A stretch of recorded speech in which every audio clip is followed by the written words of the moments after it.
ప్రసరణ, రిఫ్రాక్షనా, రక్త ప్రసరణ, సర్కులేషన్ చూసిందా మొత్తం? ఓకే, క్లియర్గా అర్థమైందా? ఎందుకు మంచిగా అర్థమైంది? 3D పిక్చర్లో కనబడుతుంది, లోపల కూడా ఏం జరుగుతుందో తెలుస్తుంది. తర్వాత ఇంకేం సబ్జెక్ట్ అమ్మా, ఇంకేం చాప్టర్ మీకు మంచిగా అర్థమైంది? మ్యాథ్స్, ట్రిగ్నోమెట్రియా, మెన్సురేషనా, సెట్సా, మంచిగా అర్థమైందా? Very good. ఫిజికల్ సైన్స్లో ఏది మంచిగా అర్థమైంది? విద్యుత్, ఎలక్ట్రిసిటీ, ఇంకా దర్పణం, కర్వేచర్స్ అన్నీ అర్థమైనాయా? మరి టీచర్ తెలుగులో చెప్పిందా, ఇంగ్లీష్లో చెప్పిందా? దాంట్లో బోర్డు మీద ఏముండే? ఇంగ్లీష్లో ఉండే. మరి అర్థమైందా? ఇంగ్లీష్ చూసుకుంటూ తెలుగులో చెప్పింది టీచర్. ఎందుకు ఇంగ్లీష్ పెట్టాం బోర్డు? చదవస్తుంది అందరికీ? పక్క రాదు, కొంతమంది కాదు, ఆ పాపకు రాదు కదా, వస్తుందా? ఎందుకు అది ఇంగ్లీష్లో పెట్టినామంటే రేపు ఇంటర్మీడియట్ పోతే అక్కడ అన్ని ఇంగ్లీష్ పదాలు వస్తాయి. ఇప్పుడే మీకు అలవాటు కావాలని అది పెట్టినాం. టీచర్ ఏమో నీకు తెలుగులో చెప్తూ ఉంటుంది, తెలుగులో రాసి చూపిస్తుంది, ఇంగ్లీష్లో దాంట్లో చూస్తే మీకు అర్థమవుతుంది. అందుకే అది చేసినాం. మొత్తానికి 30 రోజులల్లో మీరు అదే కంటెంట్ దీంట్లో ఉంది. ఆ బోర్డులో ఏదైతే ఉందో అదే బుక్ రూపకంలో మీకు ఇస్తున్నాము. మీకు ఏదేదైతే టఫ్ చాప్టర్ ఉంటుందో అది 1కి 10 సార్లు చూస్తే మీకు ఈజీగా అర్థమవుతుంది. మీ అందరికి స్మార్ట్ ఫోన్స్ ఉన్నాయి కదా ఇంట్లో, లేవా? మీ పేరెంట్స్కి లేవా? లేని వాళ్ళు చేయలేపండి. 1 2 3 4 5 6 7. ఎవరికి? మీ పేరెంట్స్కి కానీ, మీ అన్నకు కానీ, మీ పక్కింట్లో మీ బాబాయ్కి కానీ, మీ కాకకు కానీ, ఎవరికి లేవా?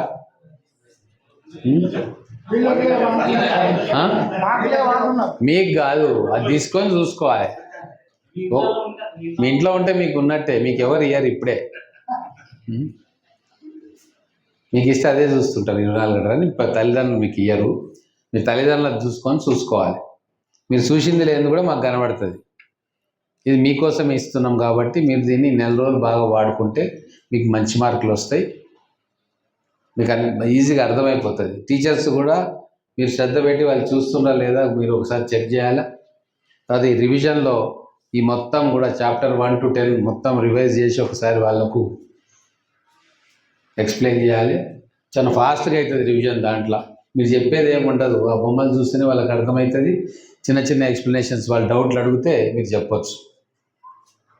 తర్వాత బైపీసీ ఎంతమంది తీసుకుంటున్నారు?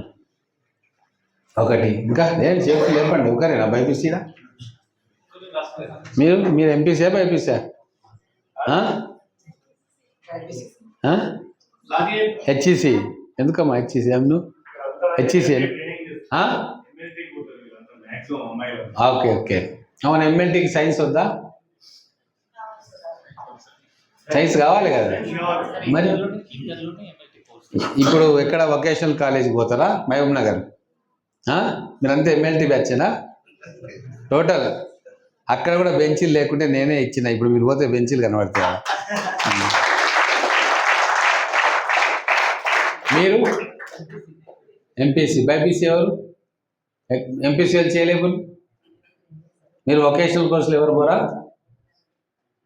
ఓకే, మీరు మొత్తం వొకేషనల్ కోర్సేనా? 9 మంది. నువ్వేది వేరే చేస్తావు? ఏం చేస్తావు? ఇంటర్ చేస్తావు, ఇంటర్మీడియట్ చేస్తావు మొత్తాన్ని. సరే సార్, ఓకే.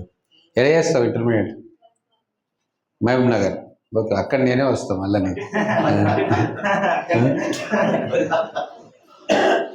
నువ్వు ఇంటర్మీడియట్ అయినప్పుడు మీ కాలేజీకి వచ్చినప్పుడు గుర్తుపట్టి నేనే సార్ ఆడ టంకర్లో చూసి కొత్తపేటలో చూసిరు కదా అని చెప్పాలి. ఏం పేరు బాబా?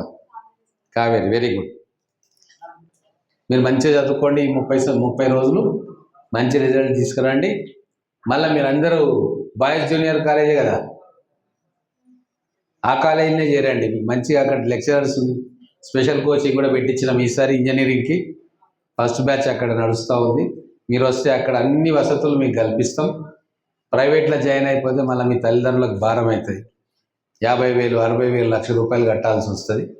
కాబట్టి అంతకంటే మంచి చదువులు మేము అక్కడ చెప్పిస్తాం. మీరేం ఇబ్బంది పడకుండా మంచిగా చదువుకోవచ్చు. హాస్టల్స్లో ఉండేటోళ్ళు ఎంతమంది? ఇక్కడ హాస్టల్ ఉంటుర్రా? నెక్స్టా? ఎందుకు దగ్గరనే కదా ఇంటికి వెళ్ళి చూద్దాం. సరే అయితే ఈ బుక్స్ ఒక్కొక్కరు వచ్చి తీసుకోండి.